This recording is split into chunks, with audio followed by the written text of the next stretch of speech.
क्रोध से पूर्ण मोह उत्पन्न होता है और मोह से स्मरण शक्ति का विभ्रम हो जाता है। जब स्मरण शक्ति भ्रमित हो जाती है तो बुद्धि नष्ट हो जाती है और बुद्धि नष्ट होने पर मनुष्य भवकूप में पुनः गिर जाता है। तात्पर्य, श्रील प्रभु रूप गोस्वामी ने हमें यह आदेश दिया है, प्रापंचक्त्या बुद्धया हरि संबंधी वस्तुनः मुमुक्षुभः परित्यागो वैराग्यम फल्गु कथ्यते। भक्ति रसामृत सिंधु 1.2.258। कृष्ण भावनामृत के विकास से मनुष्य जान सकता है कि प्रत्येक वस्तु का उपयोग भगवान की सेवा के लिए किया जा सकता है। जो कृष्ण भावनामृत के ज्ञान से रहित हैं वे कृत्रिम ढंग से भौतिक विषयों से बचने का प्रयास करते हैं। फलतः वे भव बंधन से मोक्ष की कामना करते हुए भी वैराग्य की चरम अवस्था को प्राप्त नहीं कर पाते। उनका तथाकथित वैराग्य फल्गु अर्थात गौण कहलाता है। इसके विपरीत कृष्ण भावना भावित व्यक्ति जानता है कि प्रत्येक वस्तु का उपयोग भगवान की सेवा में किस प्रकार किया जाए। फलतः वह भौतिक चेतना का शिकार नहीं होता। उदाहरणार्थ, निर्विशेषवादी के अनुसार भगवान निराकार होने के कारण भोजन नहीं कर सकते, अतः वह अच्छे खाद्यों से बचता रहता है। किंतु भक्त जानता है कि कृष्ण परम भोक्ता हैं और भक्ति पूर्वक उन पर जो भी भेंट चढ़ाई जाती है उसे वे खाते हैं। अतः भगवान को अच्छा भोजन चढ़ाने के बाद भक्त प्रसाद ग्रहण करता है। इस प्रकार हर वस्तु प्राणवान हो जाती है और अधः पतन का कोई संकट नहीं रहता। भक्त कृष्ण भावनामृत में रहकर प्रसाद ग्रहण करता है, जबकि अभक्त इसे पदार्थ के रूप में तिरस्कार कर देता है। अतः निर्विशेषवादी अपने कृत्रिम त्याग के कारण जीवन को भोग नहीं पाता और यही कारण है कि मन के थोड़े से विचलन से वह भवकूप में पुनः आ गिरता है। कहा जाता है कि मुक्ति के स्तर तक पहुंच जाने पर भी ऐसा जीव नीचे गिर जाता है, क्योंकि उसे भक्ति का कोई आश्रय नहीं मिलता। हरे कृष्ण। हरे कृष्ण प्रभु जी, thank you so much. Rita माता जी, आप एक्सप्लेन करेंगे 63rd श्लोक? जी माता जी, हरे कृष्ण माता जी। हरे कृष्ण। हरे कृष्ण। ये जो 63 श्लोक है ये 62 का ही कंटिन्यूएशन है। जैसे 2.62 में भगवान ने बताया था कि क्रोध क्यों होता है, तो उसमें बताया था कि ध्याय तो विषयान पुंसान। तो उसमें ये है कि जब हम विषय का ध्यान करते हैं तो उससे आसक्ति हो जाती है, और जब उससे आसक्ति होती है तो फिर काम उत्पन्न होता है। और इसी श्लोक को आगे भगवान कंटिन्यू करते हैं कि मतलब भगवान ये इसमें बता रहे हैं कि जब हम विषय का चिंतन करते हैं उससे आसक्ति होती है और उससे काम उत्पन्न होता है, फिर काम से क्रोध उत्पन्न होता है।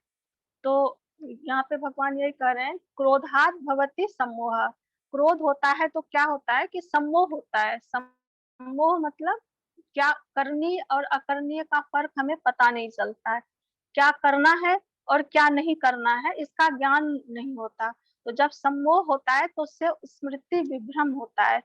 सम्मोहात स्मृति विभ्रमः। तो जब स्मृति विभ्रम हो जाता है, स्मृति से बुद्धि का नाश हो जाता है। स्मृति विभ्रम मतलब कंफ्यूजन हो जाता है, हम सही गलत का फर्क हमें समझ में नहीं आता। और जब स्मृति विभ्रम हो जाता है तो स्मृति भ्रंशाद बुद्धि नाशो। स्मृति भ्रम होने के बाद हमारी बुद्धि का जो है नाश हो जाता है। तो जैसे कहते हैं ना, विनाश काले विपरीत बुद्धि, तो ये वही है। तो स्मृति भ्रम होते ही बुद्धि का नाश हो जाता है और बुद्धि के नाश होने से पतन हो जाता है। आगे जैसे बता रहे हैं, बुद्धि नाशात प्रणश्यन्ति। तो बुद्धि के नाश होने से मतलब पतन हो जाता है। तो पतन हमारा कई तरह से हो सकता है, जैसे आध्यात्मिक दृष्टि से भी हो सकता है और भौतिक दृष्टि से भी हो सकता है। तो क्रोध का हर तरफ नुकसान ही है इसमें। इस श्लोक में जैसे यही बता रहे हैं। तो जैसे एक एग्जांपल हम देख सकते हैं, बुद्धि नाश होने से पतन कैसे होता है। देवराज इंद्र का एग्जाम्पल हम उसमें देखते हैं कि जब गुरु बृहस्पति उनसे नाराज हो गए थे तो उन्होंने विश्वरूप को अपना गुरु बना लिया था। और जब विश्वरूप देवताओं के लिए यज्ञ कर रहे थे तो उसमें असुरों के लिए भी उन्होंने कुछ आहुति डाल दिया था। तो बिना सोचे ही इंद्र ने उन पे क्रोध किया, मतलब उनकी बुद्धि, क्रोध से बुद्धि उनकी नाश हो गई और गुस्से में उन्होंने अपने गुरु की हत्या कर दी। तो वो बुद्धि नाश होने की वजह से ही ऐसा हुआ। तो क्रोध से कितना बड़ा नुकसान हो गया ये इसका एक एग्जाम्पल है। और यही गलती हम करते हैं, हमको क्या करना है क्या नहीं करना है ये पता ही नहीं होता है। तो ये शुरू कहाँ से होता है, पहले इस पे हम लोगों को सोचना चाहिए। सबसे पहले विषयों पे ध्यान किया, उसके बारे में सोचा, बार बार सोचा, जिससे हमको उस विषय के प्रति आकर्षण हो जाता है। फिर जब आकर्षण होता है तो उससे आसक्ति हो जाती है और आसक्ति होने से उसको पाने की इच्छा होती है और अगर वो इच्छा पूरी नहीं हुई तो फिर क्रोध उत्पन्न होता है। तो सबसे पहले हमें यही समझना होगा कि क्रोध किस वजह से आ रहा है। सबसे पहला कारण है चिंतन। चिंतन किसका? विषय का चिंतन। जब हम किस चीज का ध्यान कर रहे हैं उस पे हमें ध्यान देना बहुत जरूरी है। तो जैसे हम भगवान का ध्यान करेंगे, भगवान के नामों का मतलब चिंतन करते रहेंगे तो हमारे मन में ये सब विचार आएंगे ही नहीं, हम इन चीजों से बच सकेंगे। जो कृष्ण भावना भावित व्यक्ति है उसको इस चीजों से कोई फर्क नहीं पड़ता। फर्क किसको पड़ता है? फर्क उसको पड़ता है जो कृष्ण भावना भावित नहीं है। तो अभी परपट में भी हम इसको प्रभुपाद ने बताया है।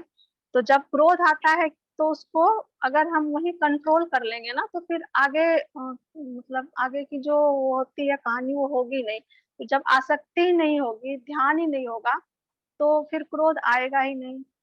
तो ये जो भक्त होता है उसमें भी ये डिमेरिट आ सकता है। जैसे भक्त कई बार ये उनको भी हो जाता है ना अहंकार की, हम तो अब अपनी इंद्रियों को कंट्रोल में कर सकते हैं, इस संयम में लगे हुए हैं, तो उनका भी मतलब बुद्धि नाश हो सकता है। तो इसका एग्जाम्पल हम लोग जैमिनी ऋषि का देख सकते हैं, कैसे उनको अपनी इंद्रियों पे कंट्रोल था। तो उनको लग रहा था कि हम इस तरफ नहीं जाएंगे, हमने भटका नहीं सकती। तो लेकिन मतलब उनकी इंद्रियां उनको भटका भटका दिया आखिर में। तो दोबारा से उनका वो हो गया था, पतन हो गया था। लेकिन चूंकि वो योगी थे तो फिर उन्होंने अपने आप को कंट्रोल कर लिया था और फिर वापस से लग गए थे इसमें। तो इसमें यह है कि क्रोध ऐसा नहीं है कि हमें क्रोध नहीं करना चाहिए। क्रोध हमेशा गलत नहीं होता, लेकिन क्रोध कब करना चाहिए उसके बारे में भी कल प्रभु जी जैसे बताए थे कि अगर कोई विष्णु या वैष्णव के प्रति अपराध करता है तो क्रोध करना सही है। उसमें एग्जाम्पल भी दिए थे हनुमान जी का कि जैसे बहुत अच्छे वैष्णव थे, भगवान के नाम का जाप भी करते थे और स्वयं भगवान मतलब लंका इसलिए जला दिया क्योंकि जो रावण था वो भगवान से ही वैर कर रहा था। तो ये क्रोध भी सही है। जैसे यहाँ पे अर्जुन को भी देख सकते हैं एग्जाम्पल में कि अर्जुन को भी भगवान यहाँ क्रोध करने कह रहे हैं कि जब तक क्रोध नहीं करेंगे तो युद्ध हो ही नहीं सकता। तो भगवान ये क्रोध भी सही है क्योंकि भगवान बोल रहे हैं धर्म की स्थापना के लिए युद्ध जरूरी था। और जैसे एग्जाम्पल और माता सती का देख सकते हैं कि जब दक्ष प्रजापति ने यज्ञ किया था तो उसमें जब शिव जी का अंश नहीं निकाला था तो सती माता अपने पिता पे ही क्रोधित हो गई थी, उनका अपमान किया था। तो ये क्रोध भी यहाँ पे सही है। हमें ऐसे अगर ऐसे स्थिति में हमें क्रोध करना चाहिए। तो उसमें एक ये है कि अगर कोई हमें परेशान करता है, हमें सताता है तो उस समय भी हमारा क्रोध करना जायज है। जैसे एक एग्जाम्पल है कि नारद मुनि का ना एक शिष्य जो है वो सर्प जो है वो एक शिष्य बन गया था। तो नारद मुनि ने उससे कहा था कि तुम्हें अपने गुस्से को कंट्रोल में रखना है। तो वो अपने गुस्से को कंट्रोल में रखता था, कोई भी आता जाता था तो वो मतलब उस पर फुफकारता नहीं था, अपने आप को कंट्रोल में रखता था। लेकिन परिणाम ये हुआ कि कुछ बच्चे जैसे उसको परेशान करने लगे, कभी पत्थर मार देते थे कभी उठा के फेंक देते थे, इस तरह से परेशान करते थे और वो चुपचाप सहता रहता था। जब नारद मुनि ने देखा कि वो तो कुछ अपने उसमें बचाव में करता ही नहीं है, तो फिर उन्होंने उसको समझाया कि अपनी प्रतिरक्षा के लिए तुम क्रोध कर सकते हो। अगर तुम डस नहीं सकते तो कम से कम फुफकार के डरा तो सकते हो। तो यहाँ पे ये क्रोध करना सही है। तो इसीलिए ऐसा नहीं है कि क्रोध नहीं करना चाहिए, जरूरत पड़ने पर क्रोध करना चाहिए। एक एग्जाम्पल जैसे प्रभु जी कई बार देते हैं जगाई मधाई का, जैसे नित्यानंद प्रभु के लिए चैतन्य महाप्रभु जब वो कर रहा था अपमान, तो चैतन्य महाप्रभु को गुस्सा आ गया और जो ये कहते थे कि जिनके के समान अपने आप को समझते थे, उनको भी क्रोध आ गया, क्योंकि वो जो जगाई मदाई था उसने वैष्णव के प्रति अपराध किया था, नित्यानंद प्रभु के प्रति अपराध किया था। तो ऐसे समय पे क्रोध हम कर सकते हैं। जैसे गुरु अपने शिष्य पर क्रोध कर सकता है, वो उसको सुधारने के लिए। माता पिता अपनी संतान पे भी क्रोध कर सकते हैं, क्योंकि उनमें द्वेष भावना नहीं होती है, वो अपने बच्चे को सुधारने के लिए क्रोध करते हैं। तो यहाँ पे तात्पर्य में प्रभुपाद भक्ति रसामृत सिंधु के एक श्लोक को कोट करके उसमें फल्गु वैराग्य के बारे में बता रहे हैं। तो इसमें ये श्लोक है ना, उसका जो मीनिंग है, कृष्ण भावनामृत के विकास से मनुष्य जान सकता है कि प्रत्येक वस्तु का उपयोग भगवान की सेवा के लिए किया जा सकता है। जो कृष्ण भावनामृत के ज्ञान से रहित हैं, वे कृत्रिम ढंग से भौतिक विषयों से बचने का प्रयास करते हैं। फलतः वे भवबंधन से मोक्ष की कामना करते हुए भी वैराग्य की चरम अवस्था को प्राप्त नहीं कर पाते। उनका तथाकथित वैराग्य फल्गु अर्थात गौण वैराग्य कहलाता है। तो फल्गु वैराग्य का अर्थ है हठयोग द्वारा अपनी इंद्रियों को कंट्रोल में करना। मतलब अपने भगवान का आश्रय नहीं लेके अपने योग पे, अपने ज्ञान पे जो जिसको भरोसा होता है, तो वो वैराग्य जिसमें है वो उसको फल्गु वैराग्य कहते हैं। तो ये जो वैराग्य है वो लोअर क्लास का वैराग्य है, और ऐसा वैराग्य हमें दोबारा पतन की ओर ले जा सकता है। तो इसके एग्जाम्पल में हम शोबरी मुनि का उदाहरण देख सकते हैं कि जब उनको लगा कि पृथ्वी पर विषय विषय है, उसका चिंतन हो सकता है, हमें डिस्ट्रैक्शन हो सकता है, तो वो पानी में चले गए। लेकिन पानी में जाने के बाद भी उनको उनका माइंड डिस्ट्रैक्ट हुआ, वो मछलियों को संग करते हुए देख के, तो फिर मतलब उनका पतन हो गया। लेकिन चूंकि वो फिर बाद में उन्होंने शादी भी करी, 50 कन्याओं से शादी करी, तो लेकिन फिर जैसे उनको रियलाइज हुआ, तो चूंकि योगी थे तो उन्होंने महसूस किया, फिर वापस से उसमें लग गए। तो यहाँ पे प्रभुपाद लास्ट लाइन में ये बता रहे हैं कि कहा जाता है कि मुक्ति के स्तर तक पहुंच जाने पर भी ऐसा जीव नीचे गिर जाता है, क्योंकि उसे भक्ति का कोई आश्रय नहीं मिलता। तो प्रश्न यहाँ पे यही उठता है कि कोई अपनी इंद्रियों को कैसे कंट्रोल करे, अपने माइंड को कैसे कंट्रोल करे। तो अपने माइंड और अपने सेंस को जब हम कृष्णा में फिक्स कर देंगे, कृष्ण भावनामृत में आके ही हम इसको कंट्रोल कर सकते हैं। अपनी सारी इंद्रियों को भगवान की सेवा में लगा देना है। और हम लोग इसमें यही करते हैं, जैसे कृष्ण भावनामृत का यही है ना इस्कॉन में कि ABCD भक्तों का एसोसिएशन, बुक रीडिंग, चैंटिंग और डाइट जो हम फॉलो करते हैं। तो इसका जब हम अभ्यास करते रहेंगे तो उसी से हम अपनी इंद्रियों को कंट्रोल कर सकते हैं, और इससे इंद्रियां हमारी खुद ब खुद कंट्रोल हो जाएंगी। तो पॉइंट यही है कि हम चिंतन को कैसे अवॉइड करें। मेन तो जो है वो चिंतन ही है विषयों का। जब हम चिंतन करते हैं वहीं से सारी प्रॉब्लम शुरू होती है। तो अब ऐसा तो नहीं है कि हम अपनी आंखों को बंद करके चलेंगे, आंखें हैं तो हम विषयों की तरफ ध्यान तो जाएगा। तो बस यही है कि जिस चीज को हम यूज करें सब भगवान की सेवा के लिए यूज करें, ये हमको देखना है। और अपनी सारी इंद्रियों को भगवान के लिए ही, भगवान की सेवा में ही इंगेज करना है। पिछले श्लोक में भी हमने यही पढ़ा था कि अपनी इंद्रियों को भगवान की सेवा में इंगेज करना है। तो तात्पर्य में जैसे एग्जाम्पल भगवान ये प्रभुपाद एग्जाम्पल दे रहे हैं कि डिवोटी जो है वो कैसे भगवान को प्रसाद भोग लगाकर प्रसाद खाते हैं, और लेकिन जो अभक्त है वो प्रसाद को नहीं मानता और पदार्थ समझ के तिरस्कार कर देता है, तो वो फिर से वापस इसी उसमें फंस जाता है, भवकूप में पुनः आ गिरता है। ये प्रभुपाद यहाँ पे बता रहे हैं। तो मेन इसका कंक्लूजन श्लोक का यही है कि सबसे पहला जो है विषय का चिंतन है। जब विषय का चिंतन हम करते हैं तो उससे हमें आसक्ति होती है। जब आसक्ति होती है तो उससे हमें काम उत्पन्न होता है मन में, उसको पाने की इच्छा होती है, भोगने की इच्छा होती है। और जब काम उत्पन्न होता है, अगर सेटिस्फाइड नहीं हुआ तो फिर हमें क्रोध आता है। जब क्रोध आता है तो फिर हमारी वो होती है, मतिभ्रम हो जाता है। हमें सोचने समझने की शक्ति हमारी वो क्या उचित है क्या अनुचित है वो हम नहीं समझ पाते, हमारी बुद्धि जो है वो ढक जाती है।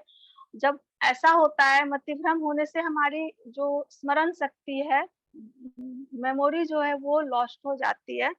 तो उसके बाद जब हम भूल जाते हैं कि तो फिर उससे क्या होता है, बुद्धि भ्रष्ट हो जाती है और वो हमें पतन की ओर ले जाती है। तो इसीलिए इसमें इम्पोर्टेंट यही है कि विषय का चिंतन नहीं करना है, जो ध्यायतो है, जो चिंतन है उसको नहीं करना है। बाकी अपने आपको सारी इंद्रियों को भगवान की सेवा में लगाना है। हरे कृष्णा माता जी। हरे कृष्ण मुझे तो माता जी, इतना ही थैंक यू समझ आया। तो मच। नहीं, आपने तो इतने अच्छे से समझाया है, आप ऐसे क्यों कह रहे हैं। हरे कृष्ण। तो आज हम क्या कंक्लूजन पे निकलते हैं कि जो मतलब इस जो जड़ जगत है, इसमें दुख और कष्ट का जो मुख्य कारण है वो यही है कि हमने पुरुषोत्तम भगवान श्री कृष्ण को विस्मृत कर दिया है। तो उनकी विस्मृति जो है वो हमारा कष्ट का और दुखों का मुख्य कारण है।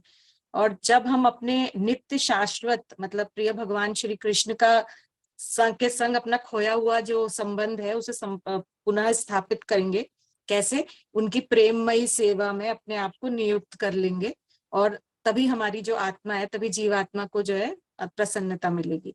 और जो कर्म मतलब ऐसे जो लोग हैं जो कर्मेंद्रियों को तो अपने वश में कर लेते हैं, पर उनका मन जो है वो इंद्रिय विषयों में ही लगा रहता है, तो निश्चित रूप से तो वही जो अभी हमने सब डिस्कस किया, सौभ्री मुनि का माता जी ने बताया, तो फिर तब तो पतन ही होना है। क्योंकि कर्म मतलब अपने मन तो इंद्रिय चिंतन तो कर रहा है इंद्रिय विषयों का, लेकिन उसको हठ योग से या किसी चीज से मतलब अपने जो कर्म की इंद्रियां उनको वश में करने की कोशिश कर रहे हैं, बट चिंतन उन्हीं इंद्रिय विषयों का है।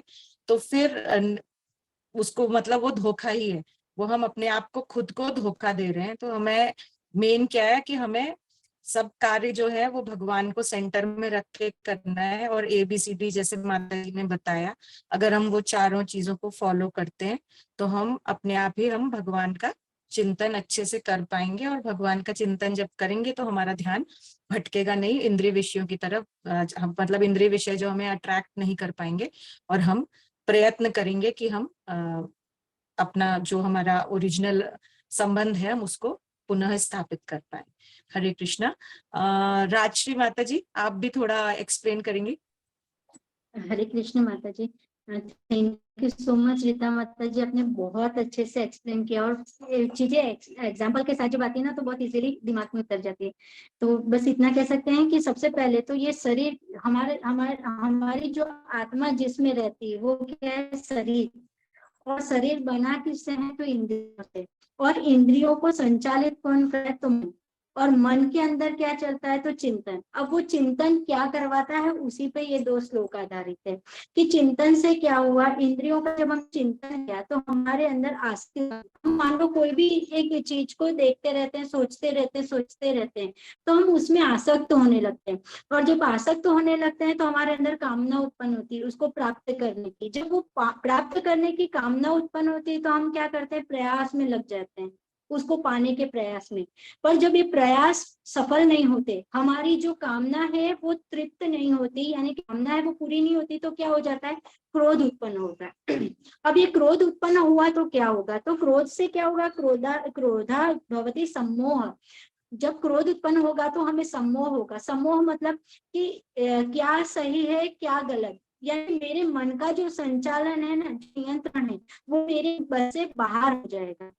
मुझे ये भान नहीं रहेगा कि मुझे क्या करना चाहिए और क्या नहीं करना चाहिए। और उससे क्या होगा, सम्मोहात स्मृति विभ्रम। और मोह उत्पन्न होगा तो क्या होगा, मेरी जो स्मृति है, हमारी रियल स्मृति क्या होनी चाहिए कि मैं हकीकत में मैं क्या हूँ। तो हम लोग क्या सोचते हैं, मैं शरीर हूँ, और शरीर होने के नाते हम ये इंद्रिय तृप्तियों को ही हमारी मेन सुख समझने लगते हैं। पर ये जो सुख है, जो मन से प्राप्त होने वाली सुख है, वो स्थायी नहीं है, वो क्षणिक है। हम हमारे जो शाश्वत सुख है उसको भूल जाते हैं। यहाँ जो स्मृति विभ्रम है वो ये है कि हमारी जो शाश्वत है कि जो मेरा जो शाश्वत संबंध है वो भगवान कृष्ण के साथ है, और मैं एक भगवान कृष्ण का नित्य दास हूँ, ये मेरा स्वरूप है। ये स्वरूप और शाश्वत के साथ का हमारा जो रिलेशन है वो हम भूल जाते हैं। अब जब वो भूल जाते हैं तो उसके बाद क्या होगा, स्मृति भ्रंशात बुद्धि नाशो। अब जैसे ही मेरी स्मृति भगवान के साथ का जो मेरा संबंध है, वो रिलेशन जब मैं भूल गया तो क्या हो जाएगा, मेरी बुद्धि नष्ट हो जाएगी। और जैसे ही मेरी बुद्धि नष्ट होगी तो क्या होगा, मेरा पतन हो जाएगा। क्यों? क्योंकि हम अगर आगे बढ़ना चाहते हैं तो कब बढ़ पाएंगे, जब हम भगवान के संपर्क में रहेंगे, जब भगवान हमें पकड़े रहेंगे तब हम आगे बढ़ेंगे। कहते हैं ना कि जब आप हाथ बढ़ाते हो, हम हरे कृष्ण बोलते हैं तो हाथ उठते हैं, क्यों करते हैं? क्योंकि हम जब हाथ बढ़ाते हैं ना तो भगवान हमें ऊपर खींचते हैं, अपने पास लेते हैं। पर जब हम ये रिलेशन भूल जाएंगे तो भगवान हमारा पतन कर देते हैं। मतलब जैसे ही हमारी बुद्धि नष्ट हुई, हमारा पतन हो जाएगा। प्रभुपाद जी जब लंदन में व्याख्यान दे रहे थे, उस टाइम का एक लेटेस्ट केस था जो उन्होंने वहां एक्सप्लेन किया था कि दो भाइयों के बीच में जमीन को लेकर झगड़ा होने लगा, और वो झगड़ा इतना क्रूर था। अब झगड़ा हुआ तो स्वाभाविक है, जैसे कोई क्रोध होगा तभी तो ये लड़ाई झगड़े होंगे। तो अब दोनों भाइयों के बीच में इतना झगड़ा हुआ कि उन दोनों के बीच में सोचने समझने की शक्ति वो खत्म हो गई। और क्या हुआ, एक भाई ने दूसरे भाई का मर्डर कर दिया, खून कर दी। तो उससे क्या हुआ, दूसरे भाई को पुलिस लेके गई। अब उनके पिता थे, उन्होंने याचिका दायर की कि मेरा एक पुत्र तो मर चुका है, अब एक ही बचा है, अगर आप उसको भी फांसी पर लटका देंगे तो मेरा क्या होगा। और कोर्ट को उस पर दया आती और जज उसको फांसी की जगह आजीवन कैद की सजा देते हैं। तो ये पूरा केस किससे रिलेटेड है, क्रोध से रिलेटेड। क्रोध के कारण क्या हुआ, उसकी सोचने समझने की जो क्षमता थी वो खत्म हो गई। उसने ये नहीं सोचा कि मैं क्या करने जा रहा हूँ, मैं मार रहा हूँ वो कौन है, उसके साथ का उसका रिलेशन क्या है। तो क्रोध से हमारी बुद्धि नष्ट हो जाती है। हमने कितनी बार सुना है कि लोग कहते हैं इसकी तो बुद्धि भ्रष्ट हो गई। तो ये बुद्धि भ्रष्ट कब होती है, जब हम क्रोध के वश में हो जाते हैं। तो इस तरह से माता जी ने एग्जाम्पल भी दिया इंद्र भगवान का, कि जब इंद्रदेव बृहस्पति देव का अपमान कर देते हैं तो बृहस्पति गुरु उनको त्याग देते हैं और विश्व रूप उनको गुरु की पदवी पर रखते हैं। और ज्यादातर वो फेवर किसका करते थे, दानवों का। तो जब यज्ञ होता तो वो आहुति डालते, दो देवताओं के नाम की डालते तो दानवों की भी डालते। और क्रोध के वश उन्होंने उनकी हत्या कर दी और ब्रह्म हत्या के कारण उनका पतन हो गया। तो ये एक क्रोध के कारण पतन होने के बहुत सारे एग्जाम्पल है। दुर्योधन की बात की जाए तो दुर्योधन का पतन का मुख्य कारण क्या था, द्वेष, क्रोध।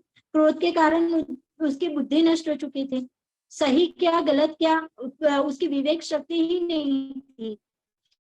वो भगवान को कैद करने की कोशिश करते हैं। उसी तरह एग्जाम्पल दे तो इंद्रियों के वश में आकर जयद्रथ द्रौपदी का हरण करने जाते हैं, उसी के कारण उनकी मृत्यु होती है।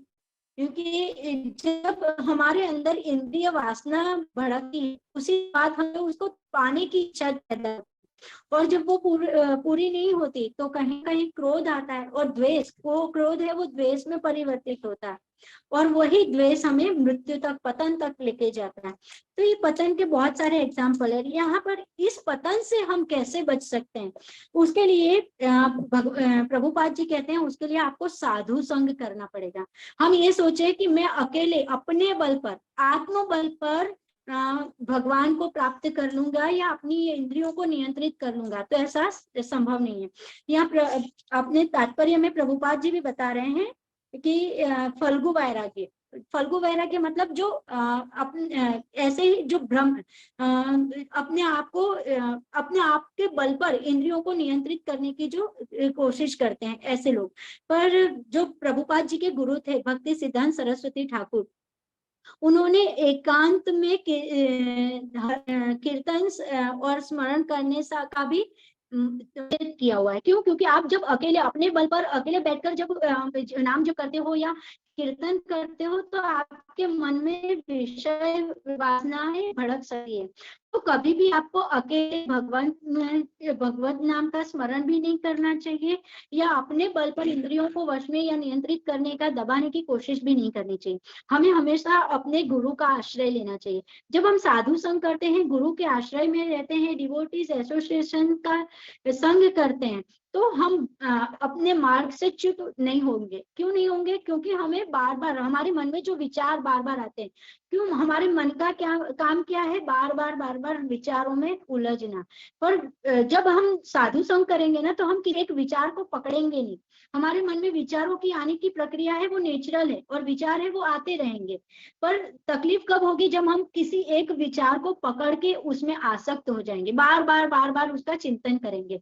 पर जब हम गुरु के निर्देश में ये सब कार्य करते हैं तो हम किसी एक विचार पर अपनी आसक्ति नहीं बनाते। हमारा जो मन में विचार आते हैं उसको हम नहीं पकड़ते, वो आता है और अपने आप निकल जाता है। तो कोई भी चीज है तो हमें गुरु के निर्देश में करनी चाहिए। जब हम गुरु के निर्देश में कार्य करेंगे तो हमारे मन में कृष्ण भावना भावित प्रक्रिया में हम आगे बढ़ेंगे। और इसके लिए उन्होंने एग्जाम्पल दिया है यहाँ पर निर्विशेषवादी का। हमारा इस्कॉन की अगर देखें, हमने जो प्रभुपाद जी की जर्नी है, उन्होंने अमेरिका में ये जब इस्कॉन भगवान कृष्ण भावनामृत का प्रचार करने गए, तब उन्होंने सबसे पहले क्या किया? प्रसादम वितरण का कार्य किया। क्यों? क्योंकि उनका मानना था कि जब कोई भी चीज है वो भगवान को भोग लग जाती है तब वो प्रसाद बन जाती है और उसमें भगवान का अमृत प्राप्त हो जाता है। तो हमारे जब वो अमृत हम ग्रहण करते हैं तो हमारे अंदर जो जितने भी विकार है वो नष्ट हो जाते हैं। पर जो निर्विशेषवादी है वो लोग क्या मानते हैं कि भगवान का कोई आकार ही नहीं है। भगवान का आकार नहीं है मतलब वो लोग भगवान को भोग लगाने में, या उनका मानना है कि भगवान खाते ही नहीं है, तो वो भगवान को भोग लगाना और ये सब प्रक्रिया में नहीं मानते। तो क्या होगा? वो बलपूर्वक वो सोचते हैं कि भगवान नहीं खाते तो हमें भी अच्छी चीजें नहीं खानी चाहिए, तो वो अच्छी चीजों का त्याग करते हैं। पर हमारी इंद्रिय का विषय क्या है? हमें तो अच्छा टेस्ट भी चाहिए, सब कुछ चाहिए, पर अगर हम बलपूर्वक उसको दबाएंगे तो क्या होगा? कभी हमें मौका मिलेगा तो हम उसको अच्छे से खाएंगे। हम जो हमारा मेन उद्देश्य था कृष्ण भक्ति या आध्यात्मिक स्तर हमारे पे आगे बढ़ना, वो हमारा मार्ग है वो च्युत हो जाएगा। पर जो कृष्ण भावना भावित व्यक्ति है वो क्या करता है? वो सोचता है भगवान ही परम भोक्ता है। भगवतम में श्रीमद् भागवतम में एक श्लोक है, सर्वोपाधि विनिर्मुक्त तत्परतेव निर्मलम ऋषिकेशेन ऋषिकेश सेवनम भक्ति उच्यते। मतलब जो ऋषि इंद्रियों के जो भोक्ता है वो कौन है? भगवान कृष्ण है, ऋषिकेश है। तो हम जो भी जितनी भी सुंदर चीजें हैं वो सब भगवान को अर्पण करनी चाहिए। हम मान लो किसी के पास अच्छा संगीत का नॉलेज है, किसी के पास पैसे हैं, किसी के पास ज्ञान है, तो वो सभी चीजें भगवान को सेवा में अर्पित कर देनी चाहिए। तो हम अच्छा खाने का त्याग नहीं करते, पर हम क्या सोचते हैं कि हमारे में जितनी भी पाक कला है, जितना भी हम जानते हैं, उतना अच्छा भोजन बनाए और भगवान को उसका भोग लगाए। और जब वो भगवान को भोग लगाया हुआ प्रसादम हम ग्रहण करते हैं तो हम भगवान की इंद्रियों को तृप्त करते हैं, तो हमारी इंद्रियां भी अपने आप ही तृप्त हो जाती हैं। तो हमें इन सभी चीजों को जबरदस्ती, इंद्रियों के विषय है उसको दबाना नहीं, पर इंद्रियों के जो विषय हैं उसको हमें कहाँ? भगवान के चरणों में अर्पित कर देना है। जब हमारी आंखें हैं वो भगवान के चरण कमल में लगी रहेगी, हमारे हाथ है वो भगवान की मंदिर के मार्जन में लगे रहेंगे, कान है वो भगवान की कथा के श्रवण में लग जाएंगे, पद है वो मंदिर की परिक्रमा में, तीर्थ यात्रा में लग जाएंगे, और हमारी जो त्वचा है वो साधु संग करने में लगी रहेगी। तब हमारे मन में कभी भी कोई विकार नहीं आएगा। और जैसे माता जी ने बताया कि क्रोध, हमेशा क्रोध है वो गलत नहीं है, जहाँ करना चाहिए वहां क्रोध हमें करना चाहिए। और एक कृष्ण भावना भावित व्यक्ति है उसे कहाँ पर क्रोध करना चाहिए? तो जब किसी कोई वैष्णव अपराध कर रहा है या भगवान का अपराध कर रहा है, भगवान की बुराई कर रहा है, तो हम वहां पर क्रोध कर सकते हैं। उसके लिए एग्जाम्पल में हनुमान जी का एग्जाम्पल दिया। जब रावण ने भगवान श्री राम से द्रोह किया तो उन्होंने सबक सिखाने के लिए रावण की लंका में आग लगा दी। और उन्होंने सबक सिखाया कि एक भगवान का अगर भक्त ये कर सकता है तो भगवान स्वयं क्या नहीं कर सकते हैं। उसी तरह से अगर बात करें तो सती माता का भी एग्जाम्पल माता जी ने बताया। ऐसे बहुत सारे एग्जाम्पल है कि हमें क्रोध करने हैं तो हमें क्रोध कहाँ पर करना चाहिए, हमें फालतू चीजों में, इंद्रियों विषयों पे क्रोध नहीं करना चाहिए। जब इंद्रिय तृप्त नहीं होगी तो क्रोध आता है, वो हमें उन्नति पर नहीं अधोगति पे ले जाता है। तो सदैव हमें हमारा चिंतन गुरु के वाक्य पे, साधु शास्त्र के संग में और हरे नाम संकीर्तन में लगाना चाहिए, उसी से हमारी उन्नति होगी। हरे कृष्ण कृष्ण कृष्ण हरे राम राम राम हरे हरे। हरे कृष्ण माता जी।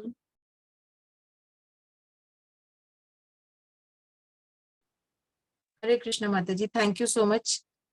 आपने भी बहुत अच्छे से, रीता माता जी ने बहुत अच्छे से समझाया, फिर आपने और उसको अच्छे से एक्सप्लेन कर दिया सबको। आरती माता जी, प्रभु जी आए क्या क्लास में?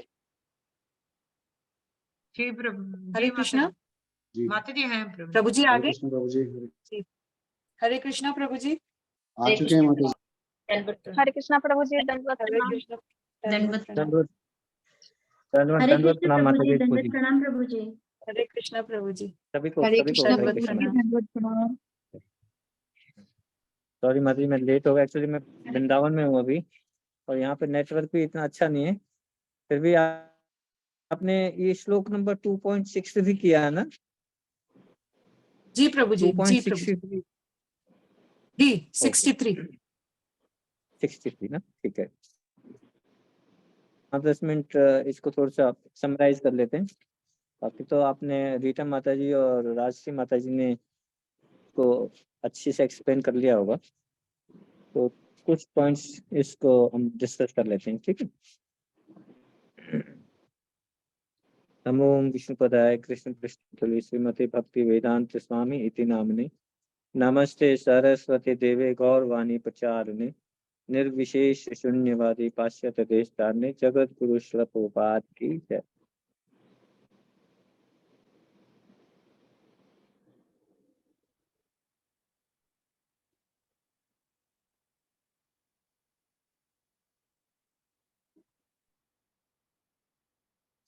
हरे कृष्ण।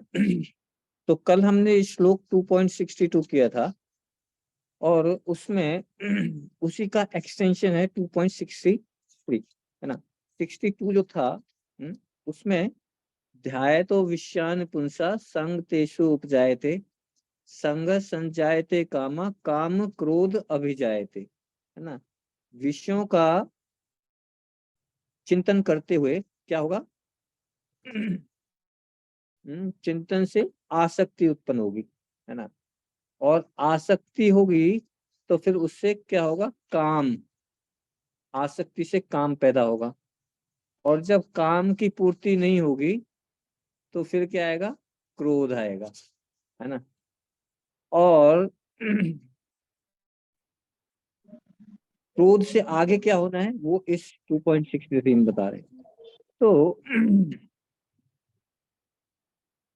विषयों का चिंतन करने से मनुष्य में उन विषयों में आसक्ति हो जाती है ना। और जब काम की पूर्ति नहीं होती तो क्रोध आता है, और क्रोध से क्या होगा, है ना। क्रोध से मोह उत्पन्न होगा, क्रोधात भवति सम्मोह। क्रोध होने से क्या होगा? सम्मोह, है ना। सम्मोह का मतलब क्या है? क्रोध से सम्मोह उत्पन्न होता है। तो पिछले श्लोक में जैसे बताया था कि काम से क्रोध, तो इसका अर्थ ये है कि इंद्रियों का विषय भोग द्वारा तृप्त करने की कोशिश करने पर काम की अग्नि शांत नहीं होती, है ना। इंद्रियों का विषय भोग द्वारा, है ना। इंद्रियों के विषय भोग कौन से, है ना। इंद्रियों की इंद्रिय विषय जो, उनका भोग भी कर लो, उनके तृप्त होने पर भी ये अग्नि, काम की अग्नि शांत ना होकर और ज्यादा बढ़ जाती है, और अधिक बढ़ जाती है। और इन इंद्रियों में इतनी क्षमता भी नहीं है कि वो जो है ना अनलिमिटेड भोग कर सके, है ना। कोई व्यक्ति ऐसा नहीं है कि उसको भोग करना तो अच्छा लगता है, लेकिन कोई अनलिमिटेड भोग नहीं कर सकता। कुछ होता है कि बहुत ज्यादा भोग करना है, तो हर एक व्यक्ति की इंद्रियों की क्षमता भी नहीं है, इतनी लिमिट भी नहीं है, कुछ लिमिट तक ही वो इंद्रिय भोग कर सकता है। कह रहे हैं कि काम की अग्नि बढ़ते बढ़ते क्रोध की अग्नि बन जाती है ना, क्रोध की अग्नि। अब यहाँ पे क्रोध, क्वेश्चन ये उठता है कि ये क्रोध जो है वो किसके प्रति होता है, किस पे क्रोध आता है ना। तो हमें समझना चाहिए कि ये क्रोध जो है, इस क्रोध की कोई डायरेक्शन नहीं होती, अनियंत्रित है ना, अनिर्देशित होता है क्रोध, है ना। ये पता ही नहीं है कि किस डायरेक्शन में हमें क्रोध हो रहा है। क्रोध की स्थिति में मन में कुछ ना कुछ अनिष्ट करने की इच्छा होती है, या तो अपने प्रति या फिर दूसरे के प्रति, जब क्रोध होता है ना। कई बार तो ऐसा आता है कि हमने जो है ना, हमारी इच्छा पूर्ति नहीं हुई है, अब क्रोध आ रहा है, ये नहीं पता किसके ऊपर क्रोध कर रहे हैं हम, है ना। मन झंझाता रहेगा, है ना। कोई किसी से बात करेंगे, ऐसे लगेगा मेरे पे मेरे से क्यों गुस्सा कर रहे हो, है ना, मैंने क्या किया। लेकिन हमारा मन जो है अपने आप ही, ये क्रोध की डायरेक्शन फिक्स नहीं है कि किस डायरेक्शन में क्रोध हो रहा है ना। आपने देखा होगा, जब कोई चीज नहीं मिलती है, जब अपने आप ही जो है ना, अपने आप से ही क्रोधित होते हैं, तो सामने वाला कोई भी बात करने आएगा तो एकदम झंझाटे बढ़ेंगे, तो वो सोचेगा मेरे पे क्यों क्रोध कर रहे हैं, क्योंकि इसकी डायरेक्शन नहीं है, पता नहीं किस पे क्रोध हो रहा है। लेकिन ये काम की वजह से जो है ना क्रोध है, अनिर्देशित है, इसमें कोई निर्देशन ही नहीं है। कई बार तो है, जो व्यक्ति जो है अपने इतने गुस्से में होते हैं, जो लोग आत्महत्या करते हैं या किसी दूसरे का मर्डर करते हैं, तो वो अपने अंदर ही जो है ना, और क्योंकि उनकी काम की पूर्ति नहीं हुई है, तो अंदर ही अंदर गुस्सा, इतना क्रोध रहता है, तो या तो अपने आप अपने उस गुस्से को अपने ऊपर ही डायरेक्ट कर लेते हैं, या फिर दूसरे पर कर देते हैं, आत्महत्या भी कर लेते हैं, या लोग जो है ना किसी का मर्डर कर देते हैं। तो भगवान कह रहे हैं कि क्रोधात भक्ति समाओ, क्रोध से क्या होगा, सम्मोहा। सम्मोह का मतलब क्या है? सम्मोह का मतलब क्या है? सम्मोह का मतलब है कि कार्य या अकार्य करने की का विवेक, है ना, कि कैसा कार्य, कौन सा कार्य करना है, कौन सा कार्य नहीं करना है, उससे इसकी बुद्धि, है ना, वो समूह, है ना। कार्य अकार्य विवेक का अभाव, है ना। कोई भी हम कार्य कर रहे हैं, लेकिन उस कार्य की करने की जो बुद्धि है, वो उसका अभाव है, विवेक का अभाव है, उसको समूह कहते हैं। तो समूह की स्थिति में क्या होता है कि हमारा जो विवेक है ना, हमारा जो विवेक है वो खत्म हो जाता है। विवेक मतलब कि सोचने की शक्ति खत्म हो जाती है, समझे ना। क्रोध क्रोध से क्या होगा, और जब क्रोध आता है तो पता नहीं चलता कि मैं सही कर रहा हूँ गलत कर रहा हूँ, है ना। तो क्या है कि विवेक, हमारा विवेक ही समाप्त हो जाता है क्रोध से, उसको बोलते हैं सम्मोह। और ये समझना कि जो कार्य मेरे लिए अच्छे नहीं है ना, जो कार्य मेरे लिए अच्छे नहीं है, मैं दूसरे के लिए भी ना करूं, तो ऐसे सोचने की शक्ति खत्म हो जाती है। क्रोध से क्रोधा भवति सम्मोह, जब क्रोध आता है तो हमारा विवेक ही खत्म हो जाता है। सम्मोह माने सोचने की शक्ति, सोचने का, ठीक है। क्यों? कि ये क्रोध जो है ना, एक अग्नि के समान है, अग्नि के समान। अब फूफा जी कहते हैं एक अपने लेक्चर में कि जो हमारा जो जो माइंड है ना, ये माइंड जो है एक मशीन की तरह है। ऑटोमेटिक मशीन होती है ना, कंप्यूटराइज मशीन आजकल, तो कंप्यूटराइज मशीन के लिए कैसा एनवायरनमेंट चाहिए, एयर कंडीशनड, है ना। एयर कंडीशनड एनवायरनमेंट में ये मशीनें होती है ना। क्यों? कि टेम्परेचर कम रहेगा, तो ये जो कंप्यूटराइज मशीनें हैं ये बिल्कुल सही काम करेंगी, है ना। तो इसी तरह से ये जो हमारा मस्तिष्क है, ये भी एक मशीन है, और इस मशीन को रखने के लिए भी एक एयर कंडीशनिंग की जरूरत है ना। इसमें अगर इसका टेम्परेचर ज्यादा हुआ तो फिर ये मशीन काम नहीं करेगी, है ना। टेम्परेचर मतलब, टेम्परेचर किससे बढ़ेगा, क्रोध से, है ना। अगर क्रोध आया तो फिर ये मशीन काम नहीं करने वाली, है ना, माल फंक्शन हो जाएगी।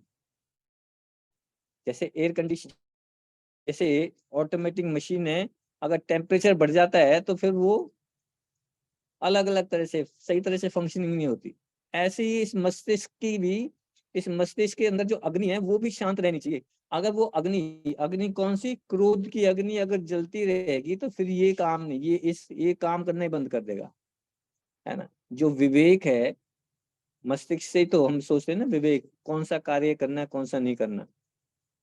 तो इस अग्नि को भी शांत रखना है, इसका टेम्परेचर भी शांत रखना है। बहुत अच्छा एग्जाम्पल देते हैं प्रभुपाद जी कि ये एक इलेक्ट्रॉनिक मशीन की तरह है, और इलेक्ट्रॉनिक मशीन को एयर कंडीशनिंग की जरूरत है, कम टेम्परेचर की जरूरत है, शीतलता की जरूरत है, तब तो मशीन काम करेगी, वरना तो क्या होगा, वो मशीन काम नहीं करेगी सही तरह से। तो क्रोध से क्या होगा, सम्मोह, सम्मोह मतलब विवेक खत्म हो जाएगा, कौन सा कार्य करना है, कौन सा नहीं करना, ये सोचने की शक्ति ही खत्म हो जाएगी। सम्मोह से एक काम और होगा, जब विवेक ही खत्म हो जाएगा तो जो विवेक खत्म है, जो ज्ञान है वो ढक जाएगा, है ना। जो हमारे पास जो नॉलेज है, किसी चीज को करने की नॉलेज भी है, वो भी ढक जाएगी, वो भी हम भूल जाएंगे, है ना। आपने देखा होगा, हमने फील करते हैं कि हमने खूब सारी चीजें की तैयार कर रखी, पूरी नॉलेज है ना, पूरी नॉलेज है कैसे काम करना है, लेकिन जब गुस्सा आता है, क्रोध आता है, तो क्रोध की वजह से क्या होता है, सम्मोह, और सम्मोह से ये जो ज्ञान है ये ढक जाता है, हम भूल जाते हैं कि कैसे क्या करना है, क्या सही है क्या गलत है। इसलिए तो कहते हैं ना कि क्रोध में, है ना, कोई भी क्रोध में क्या हुआ, हमें पता ही नहीं होता कि मैं क्या कर रहा हूँ, विवेक ही खत्म हो जाता है, सम्मोह हमारा ज्ञान को ढक देता है। और फिर जब ज्ञान ढक जाता है तो फिर क्या होता है, उससे हमारी सम्मोह स्मृति विवरण में, सम्मोह से हमारी जो स्मृति है, याददाश्त है, वो ही खत्म हो जाती है ना। तो ये सीक्वेंस बता रहे हैं भगवान, है ना, कि इंद्रिय विषय से क्या हुआ, आसक्ति, आसक्ति से काम, काम से क्रोध, क्रोध से सम्मोह, और सम्मोह से स्मृति, कि हमारी जो स्मृति है, जो मेमोरी है, वो खत्म हो जाती है ना, मेमोरी खत्म हो जाती है। कैसी मेमोरी, कि मैंने पिछले लास्ट टाइम मैंने क्या काम किया था, है ना, उसका मुझे क्या एक्सपीरियंस था, वही चीज हम भूल जाएंगे। मान लो कुछ दिनों पहले मेरा हाथ जल गया, है ना, लेकिन मेरी मेमोरी खत्म हो जाएगी, मुझे याद रहना चाहिए कि पीछे मेरा हाथ जला था अग्नि में हाथ डालने से, अब मैं आगे से ध्यान रखूंगा, लेकिन वो स्मृति ही खत्म हो जाएगी, आपको पता ही नहीं होगा पहले पूर्व काल में मैंने क्या किया है, कैसे कैसे अपने आप को मैंने कैसे कष्ट झेले। तो अब जो पहले कष्ट झेले अब तो ना झेलूं, है ना, वो स्मृति ही खत्म हो जाती है। स्मृति का एक अर्थ है कि अपने पूर्व काल में हमने अपने कल्याण के लिए किसी साधु शास्त्र और किसी आचार्य से जो शिक्षाएं प्राप्त की हैं, वो भी हम भूल जाते हैं। स्मृति का मतलब कि हमने पिछले जन्म में या पिछले काल में अगर हमने अपने गुरु से, आचार्य से, कुछ शास्त्रों से कुछ शिक्षाएं प्राप्त की हैं, तो गुस्सा आने से समूह, क्रोध से समूह, समूह से स्मृति, वो स्मृति भी खत्म हो जाती है कि जो हमें अपने गुरु से जो कुछ शिक्षा मिली है या शास्त्रों से शिक्षा मिली है, वो स्मृति भी हमारी खत्म हो जाती है। जबकि वो हमें याद रखना चाहिए, उन उपदेशों को हमें याद रखना चाहिए, ठीक है ना। समूह स्मृति विभर में, अर्थात समूह से स्मृति नष्ट हो जाती है। इसका अर्थ है कि जिन उपदेशों के अनुसार हमें अपने जीवन में आचरण करने का निश्चय कराया गया, करा गया था उन उपदेशों की स्मृति नष्ट हो जाती है। समझ में मेरी बात कि पीछे हमें जो भी उपदेश, जो भी इंस्ट्रक्शंस हमें गुरु से मिली हैं, जो भी इंस्ट्रक्शंस हमें शास्त्रों से मिली हैं, उनको हमें याद रखना था, लेकिन क्या हुआ, क्रोध से समूह और समूह से स्मृति, वो मेमोरी ही खत्म हो गई हमारी, मेमोरी खत्म हो जाती है ना।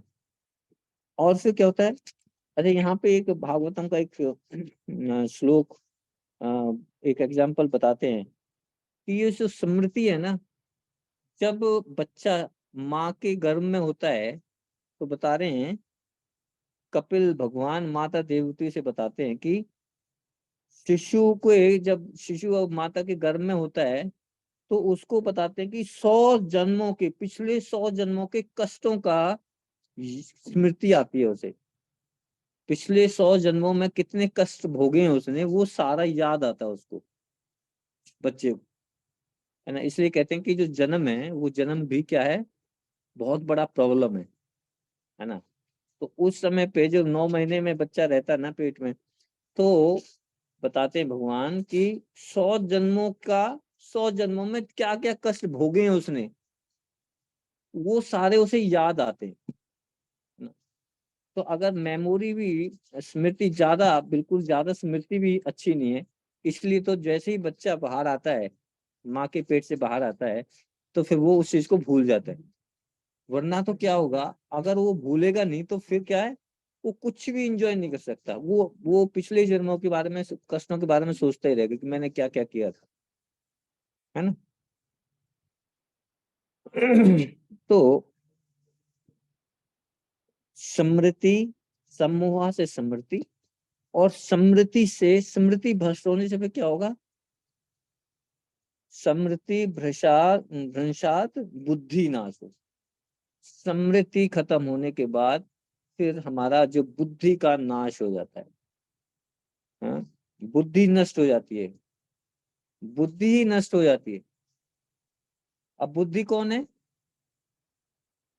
बुद्धि की तुलना किससे की थी हमने, हरे कृष्ण इंद्रियों की प्रभु जी, तुलना, सारथी से, हाँ, घोड़े से, इंद्रियों की तुलना घोड़े से, घोड़े से, मन की तुलना लगाम से, लगाम से, और बुद्धि की तुलना सारथी से। सारथी से। अब ये बुद्धि खत्म होगी, यानी कि सारथी गया, है ना। अब सारथी नहीं है, घोड़े की लगाम पकड़ने वाला नहीं है, तो कैसे डेस्टिनेशन में पहुंचेंगे, है ना। बुद्धि नष्ट होने से क्या होगा हमारा, हाँ, बुद्धि नष्ट होने से क्या होगा, पतन हो जाएगा, है ना। बुद्धि नाशात प्रणश्यति, है ना। बुद्धि बुद्धि नष्ट होगी, और बुद्धि नहीं रही तो फिर क्या है, सारथी नहीं है, फिर डेस्टिनेशन कहाँ पे, हमारा पतन हो जाएगा, डेफिनेटली पतन हो गए।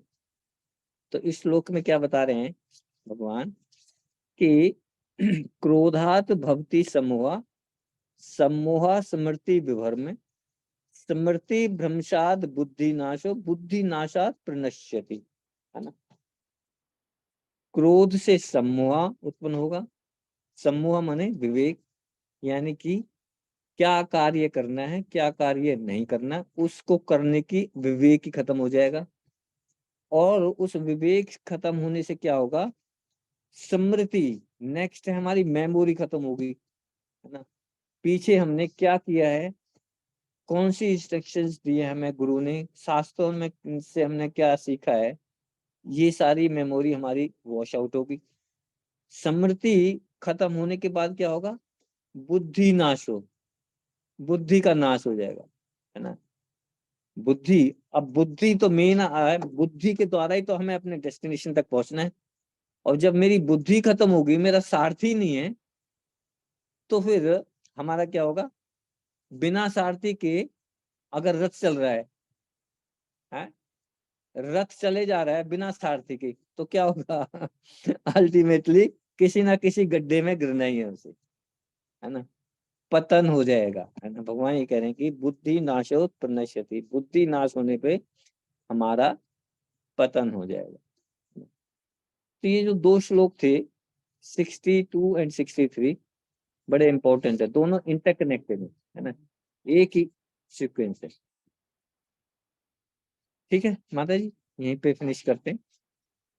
Thank you so much. शिला प्रभुपाद की जय। वांछा कल्पतरुभ्यश्च कृपा सिंधु एव च पतितानां पावनेभ्यो वैष्णवेभ्यो नमो नमः।